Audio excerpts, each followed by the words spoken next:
오늘 주시는 하나님의 말씀은 열왕기하 2장 23절에서 25절입니다. 다 같이 일어나셔서 한 절씩 교독하겠습니다. 엘리사가 거기서 베델로 올라가더니 그가 길에서 올라갈 때 작은 아이들이 성읍에서 나와 그를 조롱하여 이르되 대머리에 올라가라 대머리에 올라가라 하는지라.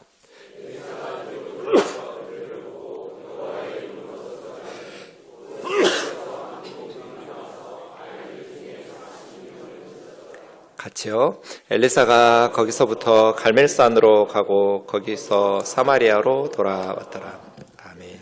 자리에 앉으셔서 기도하겠습니다. 존귀하신 하나님 아버지, 하나님의 진리의 말씀으로 저희를 가르치시고 우리의 삶이 말씀 위에 세워질 수 있도록 인도하여 주옵소서.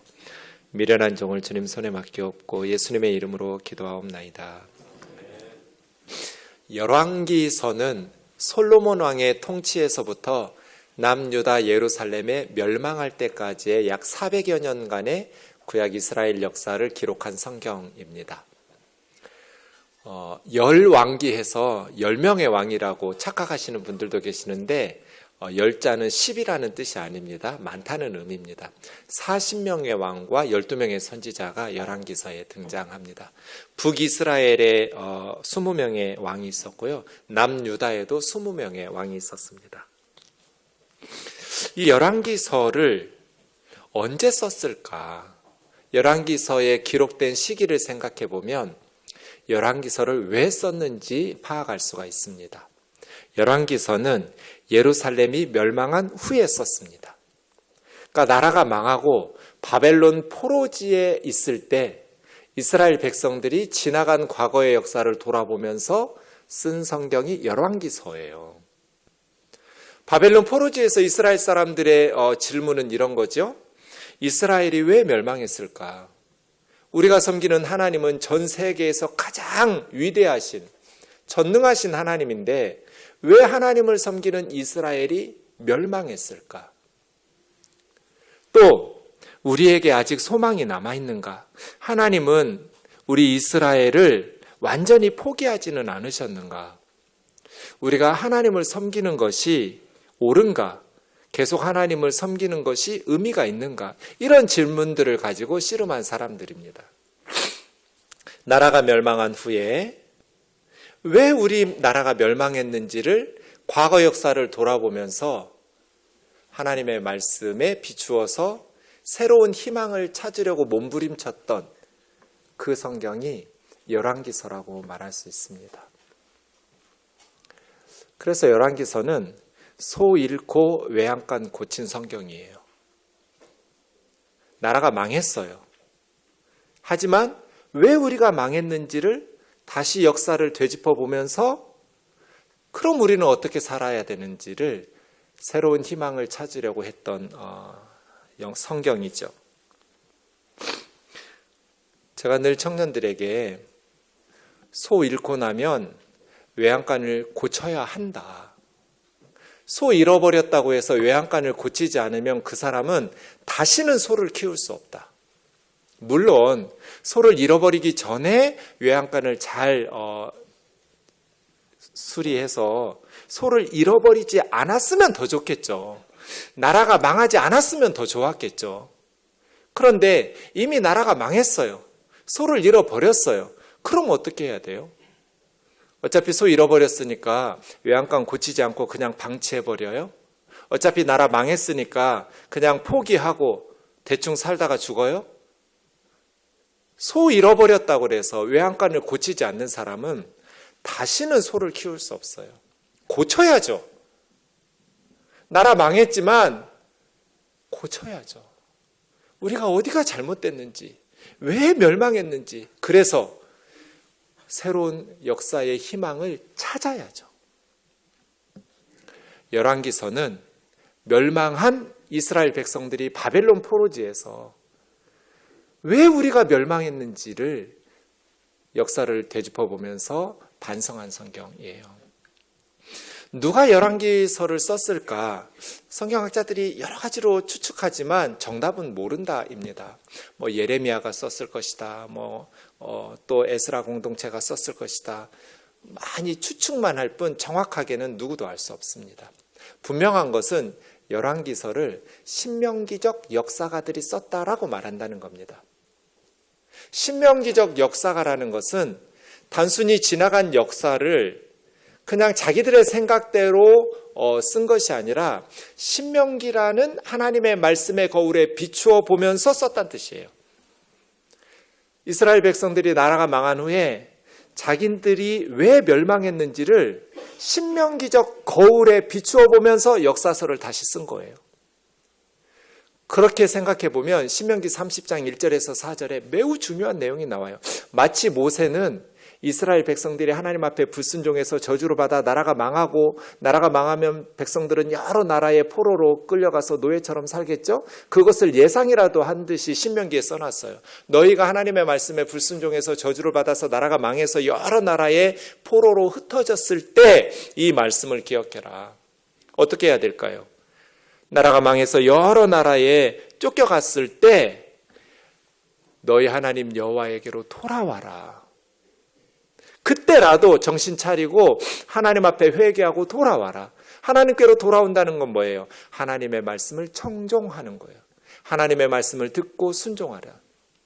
하나님 앞에 회개하면서 하나님의 말씀을 듣고 순종하면서 주 여호와 하나님에게로 돌아오라. 그러면 하나님께서 너희를 향해서 마음을 돌이키실 거야.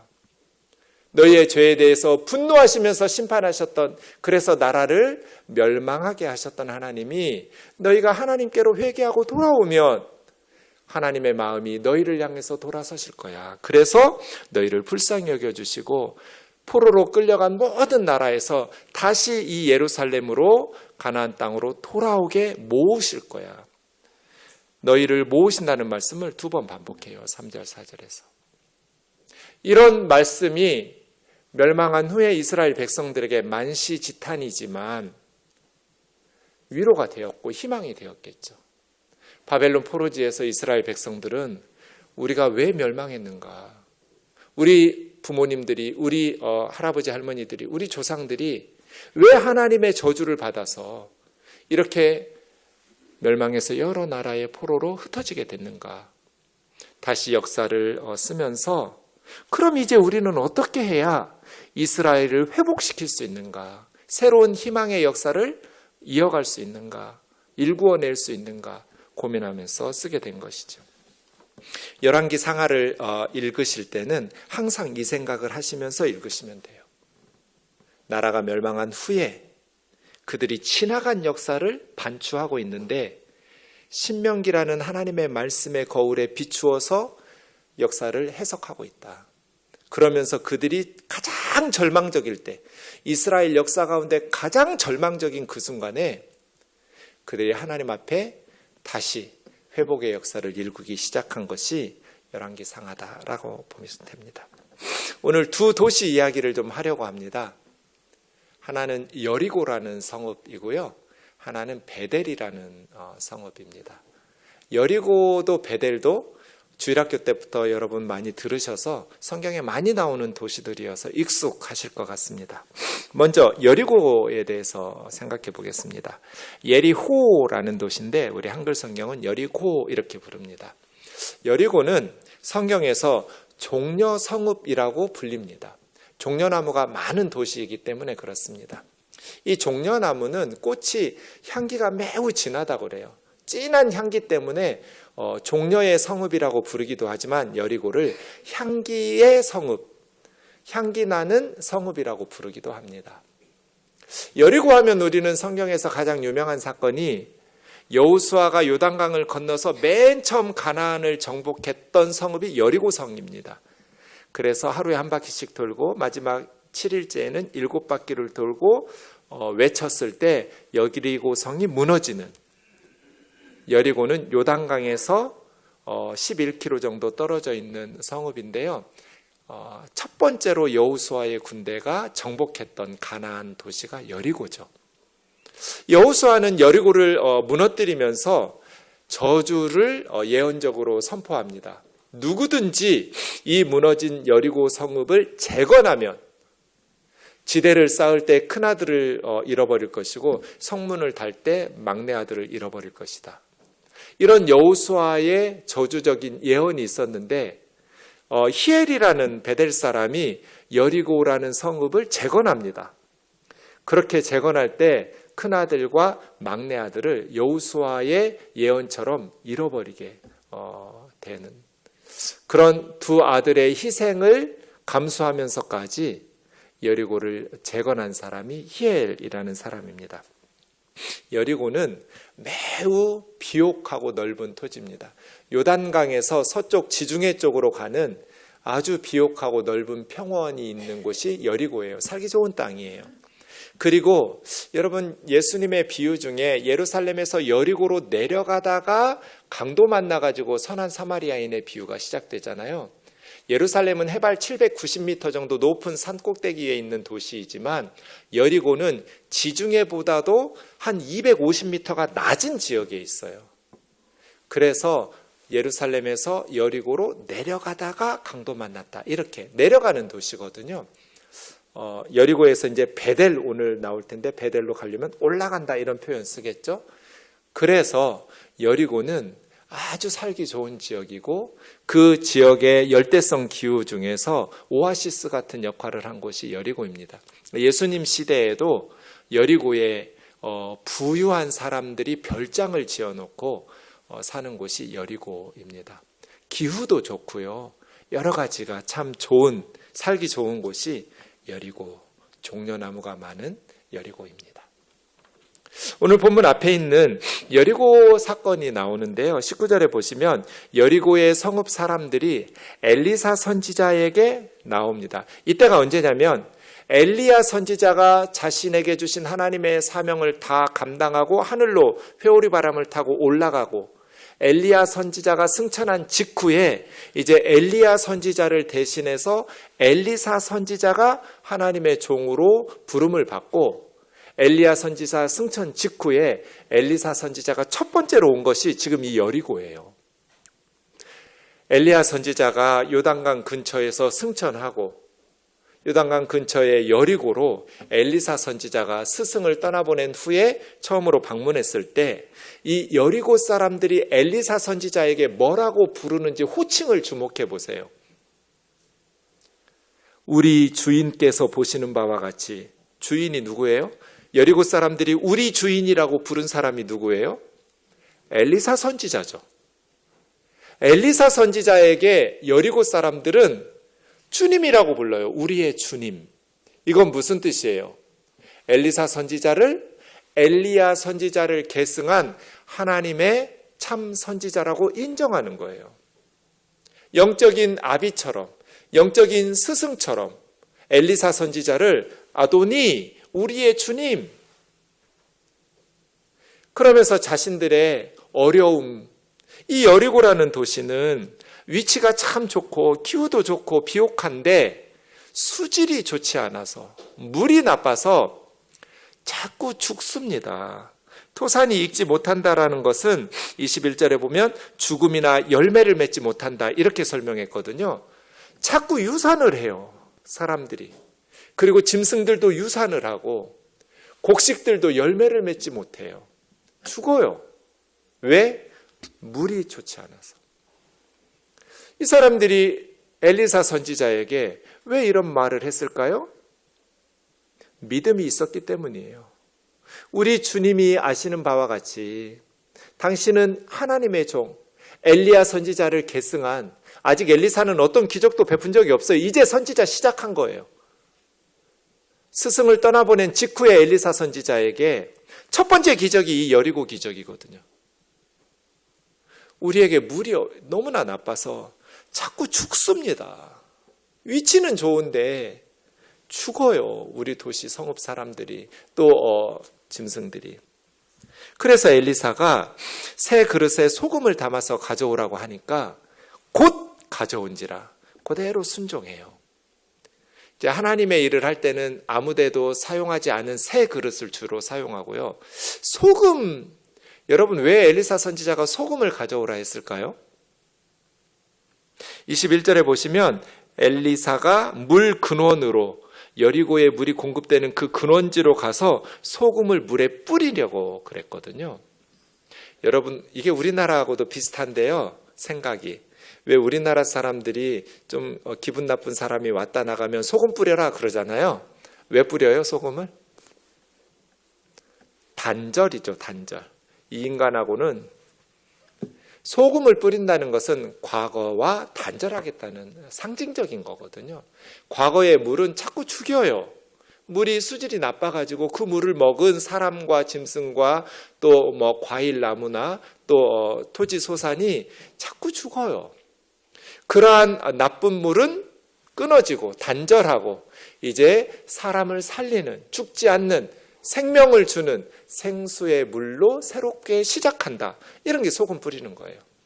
과거와의 단절을 상징적으로 하는 선지자적 행위라고 볼 수 있겠죠. 근데 소금이 중요한 게 아니에요. 21절 보세요. 엘리사가 뭐라고 말해요? 여호와의 말씀이, 하나님이 이렇게 말씀하신다. 뭐라고요? 내가 이 물을 고쳤으니. 그러니까 여리고의 물을 고친 건 소금이 아니에요. 하나님이 고치신 거예요. 여호와의 말씀에 내가 이 물을 고쳤으니 하나님께서 이 물을 고치신 거죠. 소금을 뿌린 건 그냥 상징적인 행위일 뿐이지 정말 중요한 것은 하나님의 능력이죠. 하나님께서 여리고의 물을 고쳤으니 이제부터 다시는 죽음이나 열매 맺지 못하는 것이 없을 것이다. 다시는 유산을 하거나 또 짐승들이 생명을 잃거나 뭐 과일이나 토지 소산이 흉년이 들어서 열매 맺지 못함이 없을 것이다. 여리고는 그렇지 않아도 비옥해요. 그리고 기후가 좋아요. 물이 풍성한 오아시스 같은 곳이에요. 그런데 이제 수질이 좋아졌어요. 물이 좋아졌어요. 그럼 이제 여리고라는 성읍은 아주 살기 좋은 도시가 된 거예요. 그 물이 엘리사 말과 같이 고쳐져서 오늘까지, 오늘은 언제예요? 열왕기하를 쓰고 있는 지금 이 순간까지, 나라 망하고 바벨론 포로지에서 쓰고 있지만 몇 달 동안, 몇 년 동안 좋았다가 다시 물이 수질이 나빠진 게 아니라 몇백 년 동안 계속해서 한 번 고쳐진 이후로 계속해서. 하나님의 은혜는 이렇죠. 잠깐 아니요. 오늘까지 영원히 하나님이 주시는 복은 이런 식이죠. 엘리사 선지자 그때부터 여리고는 생수를 마시기 시작했어요. 그래서 다시는 죽음이나 토지 소산이 열매를 맺지 못하고 떨어지는 일이 없게 되었어요. 엘리사 선지자의 첫 번째 기적입니다. 여리고. 생명을 주는 기적이죠. 어떻게 해서 여리고 사람들이 이런 복을 누리게 됐어요? 아합과 이세벨 시대로부터 바알과 아세라가 북이스라엘을 지배하고 있던 그 시점에 엘리야 선지자를 통해서 참 하나님이 어떤 분이신지를 보여주셨고, 그 엘리야 선지자를 계승한 엘리사 선지자가 참 하나님의 종이라는 것을 인정하고 믿음으로 선지자에게 자신들의 어려움을 부탁했을 때 여리고 사람들은 오랫동안 슬픔지었던 죽음의 열매를 맺을 때마다, 죽음의 사건이 일어날 때마다 눈물을 흘리면서 탄식하며 가슴을 치면서 울었었는데, 그 엘리사 선지자 그 순간부터 다시는 그런 아픈, 가슴 아픈 탄식을 할 필요가 없는 도시가 되어버렸어요. 믿음으로 하나님을 선택했기 때문이에요. 하나님의 종을 우리의 주님이라고 부르면서 존중했기 때문이죠. 두 번째 도시 베델을 보겠습니다. 베델은 이름이 참 좋습니다. 베이트가 집이라는 뜻이고 엘은 하나님이니까 하나님의 집이라는 뜻이에요. 이름 자체가 하나님의 집이에요. 그래서 교회 이름으로 가장 많은 교회 이름이 베델교회일 것 같아요. 하나님의 집. 참 좋은 이름이에요. 원래 이 도시는 루스라는 곳이었는데 야곱이 형을 피해서 외갓집 하란으로 도망갈 때 광야에서 돌베개를 베고 잠을 자는데 꿈에 하늘 사다리가 보였고 천사들이 오르락내리락 하는 그것을 보면서 여기가 하나님의 집이다 해서 베델이라고 이름을 짓게 되었어요. 이스라엘 역사 가운데 가장 유서 깊은 신앙의 도시, 영적인 도시가 베델이에요. 성경에 예루살렘 다음으로 많이 나오는 도시 이름이 베델이에요. 하나님의 집. 근데 문제가 발생했어요, 베델에. 솔로몬이 죽고 이스라엘이 남북으로 갈라졌을 때 북쪽의 10지파를 시작한 솔로몬의 신하 여로보암이 북쪽의 백성들이 남쪽 유다 예루살렘 성전에 가서 계속 예배를 드리고 그 예루살렘 성전의 제사장들의 말을 듣다 보면 북쪽의 왕조가 다윗 왕조를 배반한 것을 알게 될 것이고, 그러면 북쪽의 왕족의 정통성에 의심을 하면서 쿠데타가 일어날 것 같으니까 남쪽 예루살렘 성전으로 못 내려가게 하려고 베델과 단에 금송아지를 만들어 놓고 성전, 우상의 신전을 지어놨어요. 예루살렘 성전에 갈 필요가 없다. 이제 여기서 예배하면 된다. 그래서 베델에 금송아지를 지어놓고 북이스라엘에서 가장 큰 성소, 금송아지의 신전을 만들어 놓은 도시가 베델이에요. 이 여로보암 1세 때부터 베델은 우상 숭배의 중심지가 됐어요. 하나님의 집인데, 여로보암 1세 이전까지는 베델은 언약궤도 놓여 있었고 또 사무엘 선지자를 비롯해서 많은 선지자들이 영적인 사역을 감당했던 도시였는데, 여로보암 1세 이후로는 금송아지를 섬기면서 북이스라엘 10지파 전체의 우상 숭배의 중심지가 되어버려요. 이 베델로 여리고에서 엘리사 선지자가 올라갑니다. 23절입니다. 엘리사가 거기서 베델로 올라가더니, 그가 베델로 가는 길에 올라갈 때 베델에서 작은 아이들이 나와 엘리사 선지자를 조롱하여 이르되 대머리여 올라가라, 대머리여 올라가라 하는지라. 엘리사 선지자가 머리숱이 좀 부족했나 봐요. 그 애들이 대머리여 올라가라, 대머리여 올라가라고 조롱했어요. 엘리사 선지자가 너무 자격지심에 화가 났나 봐요. 기분이 상했나 봐요. 그 아이들을 돌이켜보면서 여호와의 이름으로 저주를 했어요. 그랬더니 하나님께서 선지자의 말씀을, 저주를 듣고 수풀에서 암곰 2마리를 내보내가지고 그 아이들 중에 42명을 찢어 죽였어요. 이것이 베델 사건이에요. 이게 엘리사 선지자의 두 번째 기적이에요. 지난 시간에 우리 모든 성경 본문은 해석과 적용을 하게 되어 있다고 제가 말씀드렸죠. 어떤 본문이든지 우리가 성경을 읽을 때는 해석하고 적용을 해요. 해석이 잘못되면 적용도 잘못되겠죠.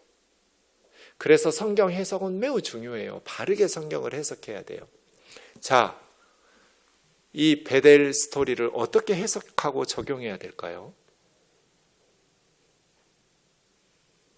여리고에서 물을 바꿔주어서 생명의 기적을 주었던 엘리사 선지자가 이제 베델에서는 생명을 빼앗는 기적을 베풀었어요. 그런데 베델의 아이들이 선지자를 조롱했다고, 선지자가 이렇게 저주하고, 또 하나님은 선지자의 저주를 듣고 야, 네가 좀 참지, 이렇게 하지 않으시고 암곰 2마리를 내보내셔서 42명을 찢어 죽이시고, 이 성경을 어떻게 해석해야 될까요? 몇 년 전에 제가 우연히 TV를 보다가 설교 영상을 보게 되었어요. 한 대형교회 목사님의 설교였는데 이 본문이에요. 어떻게 해석하고 적용하셨냐면, 베델의 아이들이 죽은 이유는 하나님의 종을 모욕했기 때문이다. 하나님의 종을 모욕했기 때문에 베델의 아이들은 죽임을 당한 거다. 적용을 어떻게 했냐면, 지금도 성경을 믿는다면 하나님의 종을 비판하면 저주를 받는다는 것을 믿어야 된다. 하나님의 종은 목사다. 이렇게 해석하고 적용하셨어요. 그분은 장신대학원 교수 출신의 목사님이셨어요.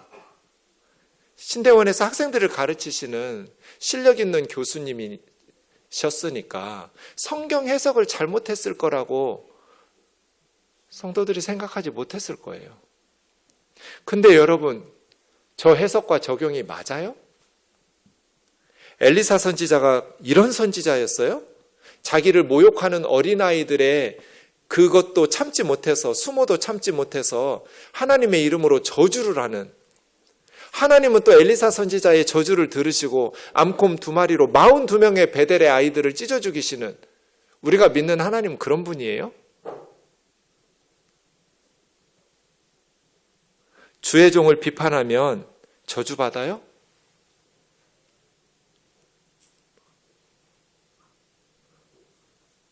어쩌면 성경 해석을 이렇게 해요? 목사님, 좀 이상하긴 하지만 성경에 써 있잖아요. 우리는 성경 중심 신앙생활을 해야죠. 내 생각을 내세우는 게 아니라 성경을 믿으니까 성경대로 신앙생활 해야죠. 맞아요. 성경대로 신앙생활 해야죠. 근데 이게 바른 해석과 적용이냐고요. 우선 23절부터 다시 보겠습니다. 아이들이라고 번역한 말이 23절, 24절에 똑같이 나오는데 네아림이라는 뜻이에요. 네아림이라는 단어예요. 네아림이라는 단어 성경에 매우 많이 나와요. 한 250번 나오는 단어예요. 이 아이들이라고 번역한 단어는 모세가 젖된 직후에 이 갈대 상자에 발려 그 아이를 네아림이라고 하기도 해요. 그러니까 아주 갓난아이에서부터. 그런데 이 단어의 나이 폭이 좀 커요. 예컨대 사무엘상 16장 11절에 보면 사무엘 선지자가 이새의 집에 와서 사울 왕을 대신해서 두 번째 이스라엘의 왕이 될 이새의 아들들에게 기름 부으려고 찾아왔을 때 7명의 다윗의 형들 다 지나갔는데 하나님이 아니래요. 이 중에 왕이 없대요. 그래서 이새에게 네 아들들이 다 여기 있느냐? 라고 말하는 장면이 나와요. 아니요, 아직 막내 하나는 지금 들에서 양치고 있습니다. 걔는 아닐 텐데, 왕의 후보가 아닐 텐데 빨리 데려오라고. 그 장면이 있죠.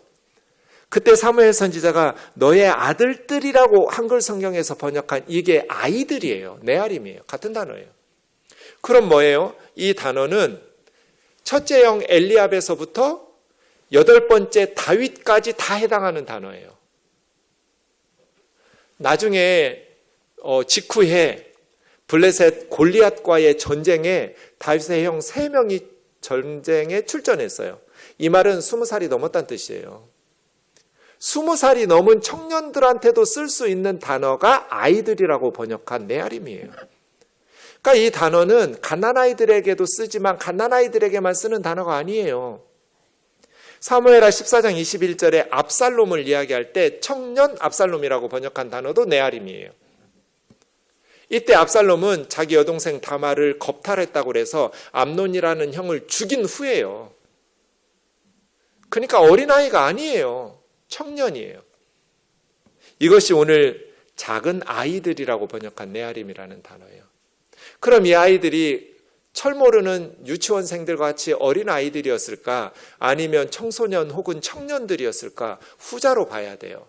왜냐하면 대머리에 올라가라, 대머리에 올라가라라고 말하고 조롱하는 것을 보면 알 수 있어요.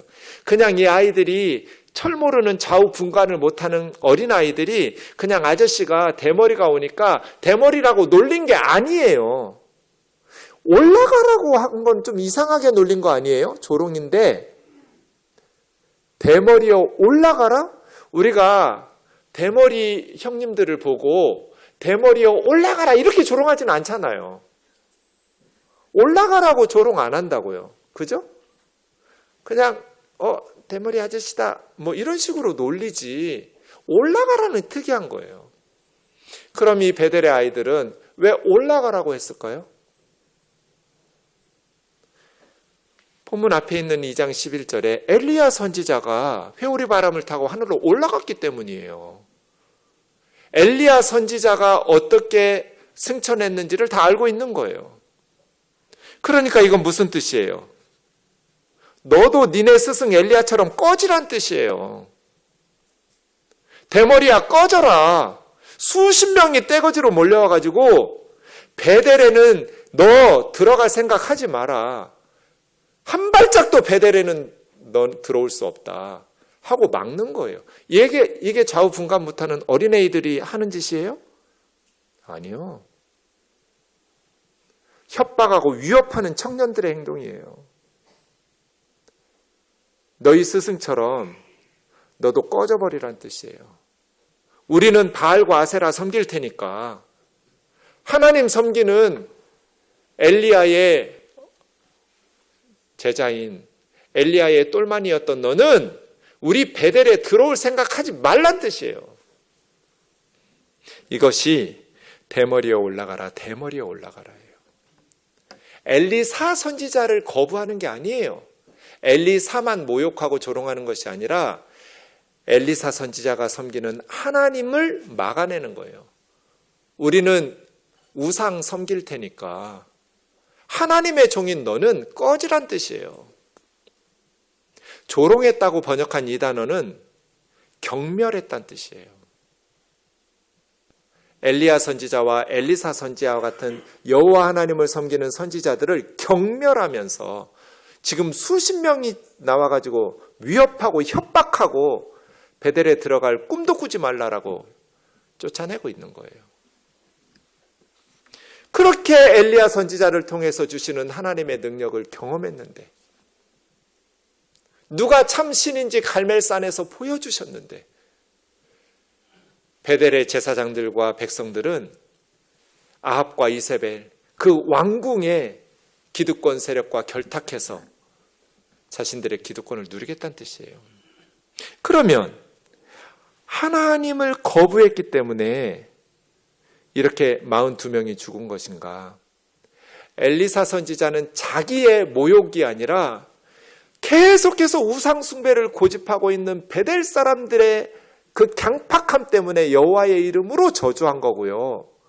기분 나쁘다고 자기 감정 표출한 거 아니에요. 지금 영적 대결하고 있는 거예요. 갈멜산 전투 2예요, 이게 지금. 베델 전투 시작된 거라고요. 하나님의 이름으로 그들을 심판을 선언하고 하나님께서는 암곰 2마리로 그 우상 숭배하겠다고 하나님을 거절하는 아이들 42명을 죽인 거예요. 베델 사람들에게 경고하신 거예요. 그럼 하나님을 선택하지 않아서 하나님은 아이들 42명을 찢어 죽이셨는가? 그렇지도 않아요. 하나님 섬기지 않고 우상 숭배해서 찢어 죽인 게 아니에요. 우상 숭배 속에 있는 악한 것이 있어요. 이 북이스라엘 사람들에게 얼마 후에 아모스 선지자는 이런 예언을 해요. 아모스서 2장 6절부터 보시면 이스라엘의 서너 가지 죄로 인하여 하나님께서 그 벌을 돌이키지 않으실 거다. 이스라엘의 죄가 서너 가지밖에 없었다는 뜻이 아니라 3 더하기 4는 7이어서 완전수가 돼요. 이스라엘의 죄가 완전히 가득하기 때문에 그들이 용서받을 수 없다. 하나님이 계획하신 벌을 돌이키지 않을 거다. 그들의 죄가 뭐예요? 은을 받고 의인을 팔며. 이게 무슨 말이에요? 재판의 공정성이 사라진 거예요. 은을 주면 죄 없는 의인이 죄인이 돼버려요. 유전 무죄, 무전 유죄가 돼요. 우리나라하고 비슷하죠? 권력 있고 돈 있으면 그냥 솜방망이에요. 권력 없고 힘없는 서민들은 법의 엄격한 징계를 받아요. 은을 받고 의인을 팔아먹는 재판의 공정성이 사라졌어요. 사법부가 붕괴된 거예요. 두 번째는 더 기가 막혀요. 신 한 켤레를 받고 가난한 자들을 팔아먹어요. 가난한 사람들을 노예로, 머슴으로, 종으로 부려먹는데 그 가난한 사람들의 가치가 신발 한 컬리예요. 그만큼 가난한 사람들의 가치가 땅에 떨어졌다는 뜻이에요. 신발 한 켤레를 받고 가난한 사람들을 사고 팔아요. 힘없는 자의 머리를 티끌 먼지 속에 발로 밟고, 가난하고 힘없는 백성들은 티끌 먼지 속에 집어넣고 발로 밟아요. 연약한 자의 길을 굽게 하며, 가난한 사람들이, 서민들이 살 수 있도록 길을 좀 평평하게 만들어줘야 되는데 가난한 사람들은 먹고 살기가 너무 힘들게 꼬불꼬불 만들어놔요. 기득권자들이 하는 짓이에요. 지금 베델의 제사장들과 아합과 이세벨의 신하들이 만든 나라가 이런 식이에요.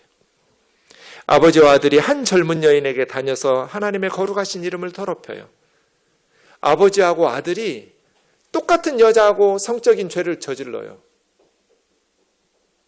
그래서 하나님의 거룩하신 이름을 더럽혀요. 이거는 바알과 아세라의 우상 숭배와 관련되어 있어요. 과장법이 아니에요. 실제로 있는 사건들이에요. 바알과 아세라는 부부예요. 신의 부부금슬이 좋아야 땅에서 풍요와 다산을 인간들이 원하는 부자가 돼요.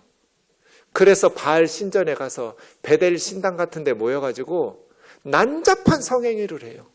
신의 부부금수를 좋게 만들려고 땅에서 백성들이 이상한 짓을 한단 말이에요. 성적인 타락을. 그러니 아버지와 아들이 한 젊은 여인에게 성적인 죄를 저지르죠. 모든 제단 옆에서 전당 잡은 옷 위에 누우며, 제단 옆에 자는 사람들은 제사장일 테고 하나님의 사람들일 텐데, 전당 잡은 옷은 해지기 전에 돌려줘야 돼요. 그게 이불이에요. 가난한 사람이 덮고 자야 되는데 안 돌려줘요. 자기가 누워버려요. 춥게 잠을 못 자야 빨리 빚을 갚으니까. 말씀 순종 안 해요. 신전에서 벌금으로 얻은 포도주를 마시면서 흥청망청. 이게 우상숭배의 나라예요. 이게 북이스라엘의 모습이에요. 이런 베델은 누구를 위해서 계속 하나님께서 은혜를 베푸셔야 돼요? 힘 있는 사람들이 가난한 사람들을 신발 한 컬레 주고 팔아먹고 주고 사고, 은을 갖다 주면 죄 없는 의인은 죄인이 되고 죄 지은 죄인은 의인이 되어서 무죄로 풀려나는, 힘없는 사람들은 머리를 티끌 먼지 속에 발로 밟아버리고 새벽부터 저녁까지 일해서 과로사가 되는데도 먹고 살 길이 없어요. 연약한 자들, 가난한 자들은 길을 굽혀놔가지고 아무리 살려고 발버둥을 쳐도 살아갈 수가 없는, 길을 굽게 만들어 놓고 법과 제도를 그렇게 만들어 놨으니까요. 성적인 타락으로 온통 가정이 붕괴되고 하나님의 이름이 모욕을 받고, 하나님의 말씀은 가볍게 무시하면서 전당 잡은 옷에 누워서 자고 포도주를 즐기고 잔치를 베풀고, 도대체 이런 베델의 기득권자들, 이렇게 성적으로 영적으로 타락한 사람들은 왜 하나님께서 계속 살려주셔야 돼요? 그래서 암콤 두 마리예요. 하나님은 오래 참으시지만 영원히 참지는 않으세요. 엘리사가 베델에서 어디로 갔어요? 갈멜산에 갔다가 사마리아로 갔어요. 지도 보세요. 베델에서 자기 집 사마리아로 가는 게 가까워요. 갈멜산은 훨씬 더 멀리 올라갔다가 온 거예요. 가는 길목에 있는 산이 아니에요, 갈멜산은. 그런데 왜 베델에서 이런 가슴 아픈 거절을 당하고 모욕을 당하고, 단순히 감정적인 모욕을 당한 게 중요한 게 아니라 이 사역을 시작하는 시점에서도 베델은 그렇게 하나님을 거부하고 있는, 그래서 하나님의 심판을 받는 그 사건이 엘리사에게 얼마나 가슴 찢어지게 아픈 사건이겠어요. 그 아픈 마음을 가지고 엘리사는 갈멜산에 들렀다가 사마리아로 집으로 돌아갔어요. 왜 갈멜산이에요? 거기서 엘리야 선지자가 바알과 아세라 선지자 850명을 죽였기 때문이에요. 이 25절을 보면 이 베델의 사건이 단순히 주의 종을 모독했기 때문에 하나님의 저주받은 사건이 아니라 지금 갈멜산과 같은 영적 전쟁이라는 것을 선명하게 보여주는 증거가 25절이에요. 주의 종 모독하면 저주받는다, 주의 종은 목사다. 아니요, 거짓말이에요. 여기 주의 종 아닌 사람이 어디 있어요? 예수 믿는 모든 성도들이 다 주의 종이지. 주의 종 아닌 사람이 교회에 누가 있어요? 다 주의 종인데. 어린아이든지 부유하든지 가난하든지 장애가 있든지 건강하든지 우리는 주의 종들이니까 다 소중히 여기고 사랑으로 섬겨야죠. 서로. 어떻게 이 베델의 가슴 아픈 사건, 하나님의 가슴이 칼칼기 찢어지고 엘리사 선지자의 가슴이 칼칼기 찢어지는 이 사건을 가지고 목사한테 함부로 당하면 하나님의 저주를 받는다고 적용하면서 설교를 할 수가 있어요? 어떻게 우리 하나님을 이렇게 엉터리 하나님으로, 잔인한 하나님으로 만들어요? 그래서 해석할 때는 지금 우리 상황에서 해석하지 말고 그때 엘리사 시대로 가서 해석을 해야 돼요. 성경 본문의 시대와 상황이 지금 어떤 상황이었는지, 왜 하나님은 이렇게 하실 수밖에 없었는지, 바알과 아세라를 섬기면서 이제 하나님의 희년법이 사라지고 안식년의 법이 사라지고 하나님의 말씀과 공의가 사라지고 바알의 지주법이 들어오고 사악한 우상의 법이 타락한 성적으로뿐 아니라 사회적 착취와 억압의 법이 하나님의 나라를 온통 망가뜨리고 있는 이 상황에서 하나님의 종을 받아들인 여리고는 복을 받았고, 하나님의 종을 거부하고 위협하고 협박하고 조롱하고 경멸했던 베델 하나님의 집은 무너지고 멸망한 사건이에요. 그래서 두 도시 이야기는 이렇게 정리할 수 있어요. 오래전부터, 성경에 등장할 때부터 저주받은 도시로 대표적인 도시였던 여리고는 하나님의 말씀에 순종해서 복을 받았고, 등장할 때부터 하나님의 천사들이 사닥다리에서 오르락내리락 하면서 복을 주셨던, 그래서 이름조차 하나님의 집인 베델은 하나님의 말씀을 거부해서 멸망한 거예요. 이것이 오늘 본문 사건의 의미예요.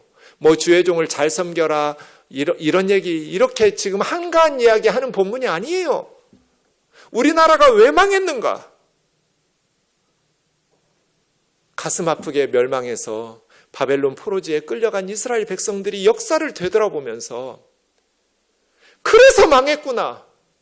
베델처럼 살다가 여리고 사람들처럼 살아야 되고, 여리고 사람들의 그 생각이 우리 이스라엘의 다수의 생각이었었다면 나라가 망하지 않았겠죠. 우리는 성경을 읽을 때 습관적으로 모든 본문에서 예수님을 생각해야 돼요. 왜냐하면 예수님이 성경의 주인공이기 때문이에요. 제가 오늘 본문 묵상하다가 예수님을 습관적으로 떠올렸어요. 그러고 나서 누가복음 19장을 찾아가서 보고 깜짝 놀랐어요. 제가 지금 두 도시 이야기를 하려고 설교 준비하고 있었잖아요. 누가복음 19장에도 두 도시 이야기가 똑같이 나와요. 심지어 하나는 여리고예요. 여리고의 세리장 삭개오가 등장합니다. 예수님이 오신다는 소문을 듣고 삭개오도 예수님 보고 싶은데 키가 작아요. 뽕나무 위로 올라갔죠. 예수님이 무리와 함께 지나가다가 갑자기 멈춰 서더니 위로 고개를 드셨어요. 너 거기서 뭐하냐? 내가 오늘 니네 집에 좀 가야겠다. 내려와. 삭개오가 어떻게 했어요? 6절에 보면 급히 내려와 기뻐하며 영접했어요. 주님을. 얼마나 행복했을까요? 그때 사람들이 수군거렸어요. 예수가 죄인의 집에 들어갔다고. 유명한 세리, 죄인 나부랭이 집에 들어가서 지금 먹고 마시려고 한다고 비난했어요. 하지만 주님은 아랑곳하지 않았어요. 유명한 죄인이에요. 세리장이에요. 그런데 주님은 그의 집에 들어가셔서 말씀을 가르치시고 전하셨어요. 삭개오가 예수님의 말씀을 듣고 반응한 게 8절 9절이에요. 주님 보십시오. 내 소유 절반을 지금 가난한 자들에게 나눠주겠습니다. 그리고 내가 속여서 빼앗은 것이 있으면, 누군가 억울하게 나에게 빼앗겼다고 생각하는 자가 나오면 4배씩 갚겠습니다. 삭개오가 예수님의 말씀 듣고 완전히 변화됐어요. 그냥 말씀에 은혜 받고 끝나지 않았어요. 오늘 이 순간 내 소유의 절반, 부자라고 그랬어요. 세리장이고 부자예요. 줄 거 얼마 없는 가난한 사람 아니에요. 삭개오는. 왜 매국노가 되고 세리가 됐겠어요? 돈 때문이에요. 돈 때문에 죄인이라고 매국노라고 손가락질 받아도 세리장한 거예요. 그런데 예수님의 말씀을 듣고 내가 오늘 내 소유의 절반은 가난한 자들에게 나누겠습니다. 그리고 누구의 거 속여서 빼앗은 게 있다면 4배씩으로 갚겠습니다. 완전히 은혜 받은 사람이에요. 주님 뭐라고 말씀하셔요? 오늘 구원이 이 집에 이르렀다. 엘리사 선지자를 통해서 믿음으로 반응했을 때 여리고의 물의 근원이 생수로 바뀌었던 것처럼 여리고의 세리장 삭개오라는 죄인이 예수님의 말씀을 듣고 완전히 새 사람이 되었어요. 오늘 구원이 이 집에 이르렀다. 인자야 온 것은 죄인을 구원하러 왔다. 잃어버린 자를 찾아 구원하러 왔다. 삭개오는 잃어버린 자였고 죄인이었고, 그런데 믿음으로 나왔을 때 구원을 얻는 사람이 되었어요. 누가복음 19장 더 밑으로 내려가시면 예수님께서 나귀를 타고 예루살렘에 입성하세요. 그리고 성전에서 성전 청결 사건을 일으키세요. 45절에 보시면 성전에 들어가셔서 예수님은 장사하는 자들을, 성전이 뭐예요? 하나님 집 베델 아니에요? 성전이 하나님의 집이죠. 그런데 주님은 성전에서 뭐라고 말씀하셨어요? 이건 하나님이 만민이 기도하는 하나님의 집이 아니다. 강도의 소굴이다. 예루살렘 성전을 강도의 소굴이라고 책망하셨어요. 베델같이. 이름만 하나님의 집이면 뭐예요? 신앙심 있는 성도들 강도짓 하고 있는 강도의 소굴로 변해버린 성전에서 두 도시 이야기예요. 우리는 예수 그리스도를 믿는 그리스도인인데 지금 어디서 살고 있는가? 여리고인가? 죄인이었던 우리가 예수 그리스도를 통해서 말씀 듣고 순종함으로 복음을 받아들이고 회개함으로 우리는 하나님의 복을 누리며 살아가고 있는 여리고의 백성인가? 아니면 이름은 하나님의 집이고 베델이고 성전이고 하는데 강도의 소굴로 변해버리고 여전히 탐욕과 만모니즘과 세상의 권력과 쾌락의 우상을 섬기고 있는 베델에 거주하는 백성들은 아닌가? 바라기는 우리 우면동 교우들의 삶의 자리가 하나님의 말씀 앞에서 순종함으로 여리고와 같이 회복되고 치유되고 역사의 희망을 이루고 하나님께서 다시 우리 한국교회를 일으켜 세우시고 다시 우리 자녀들에게 복을 내리시는 희망의 역사를 일구어가는 저와 여러분 되기를 주의 이름으로 축원합니다.